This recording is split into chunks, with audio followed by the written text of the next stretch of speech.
The handle to my bathroom sink is leaking, which is a pretty common issue. What should have been a relatively easy fix turned into quite the project. This is the valve causing the leak, and today we will be replacing it. Unfortunately, this was a lot more difficult to get out than I had anticipated.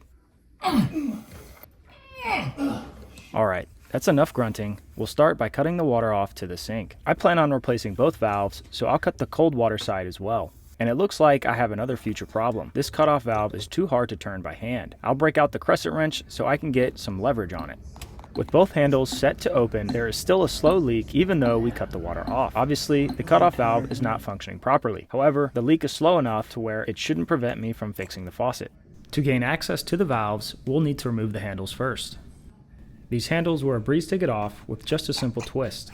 Other handles may have set screws that need to be loosened. For example, this faucet has a screw hidden underneath this metal cap. A plastic spoon works great to pry it off while not scratching the surface. We'll be using a 5/8 deep socket to unthread these valves. However, the entire assembly is moving when we try to loosen the valve. I am a little nervous I'm going to break the entire thing while trying to unthread these valves. We are going to need another set of hands to stabilize the handle from underneath. Luckily, I have another set of hands in the toolbox. What the? Give me that. That's not a toy. There are two flat sides on the valve body that we can use with a wrench to anchor the handle assembly. As you saw and heard earlier, this was very difficult. Ready? Yeah, so I need to make sure it doesn't spin. Okay, just go. I wouldn't close your eyes during this part.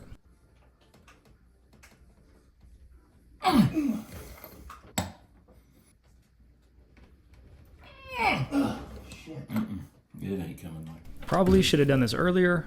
We'll unthread the nut securing the handle so my second pair of hands doesn't have to be crouched underneath the sink. We'll then tactically position a crescent wrench so that as I struggle to get the valve off, it will prevent the valve assembly from twisting. It looks like size does matter. This little wrench is just not cutting it. I'm going to need something that has a longer handle. I'll whip out my breaker bar, which is typically used to unthread stubborn nuts off car wheels.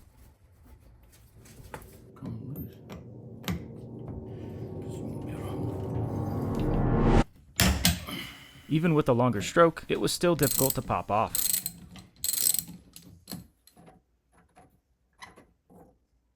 With the first valve out, we'll quickly move over to the other handle.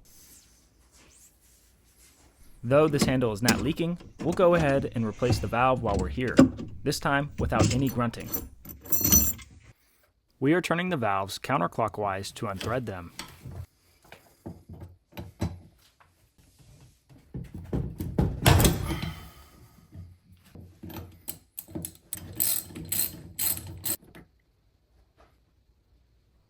With both valves out, it's time to head over to our favorite institution to get some replacement parts. I do generally like these valves as they are mostly made from brass instead of plastic. However, as you saw earlier, the only problem is getting them back out. Off camera, I added some waterproof grease to the threads of the new valves. I'll also reorient the crescent wrench so that it will stop any twisting as we seat the new valve. I double checked the new valve because each side has its own specific valve.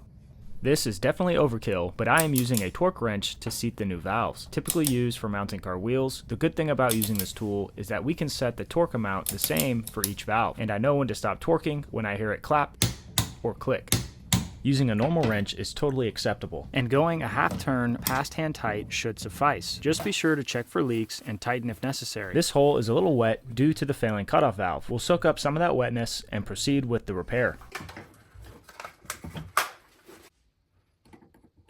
We made sure to set the torque amount just enough to where the next poor soul to do this repair will have to look up this video.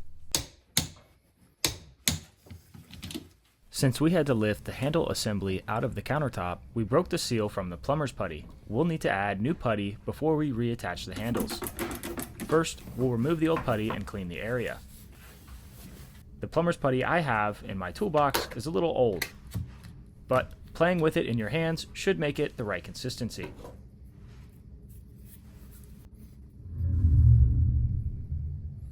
We'll roll it out and then wrap it around the base of the handle. When we tighten the nut underneath the countertop, the putty should squish out and form a watertight seal. Should have done this before adding the putty, but we'll check to make sure the repair was done correctly by turning the water back on and opening up the faucet. With no leaks, we are good to proceed. Before we tighten on the nut to snug the handle back into place, we'll add some of that grease to the threads. At this stage of the video, I about lost it. Not sure if this tool is a piece of crap, or if I didn't have the patience for using it. Either way, I was struggling. Trying to thread this nut about sent me over the edge. I switched back to some pliers and a crescent wrench. Like when we unthreaded the valve from the handle, we want to try and make sure the handle assembly does not excessively twist, which is much easier said than done. The putty will eventually squish out and we can remove the excess. Instead of a breaker bar, an impact wrench could also be used to remove the valves. You just want to make sure the handle assembly doesn't twist. Next, it looks like I'll be fixing that cutoff valve, but first, I'm going to grab a toddy. It's toddy time.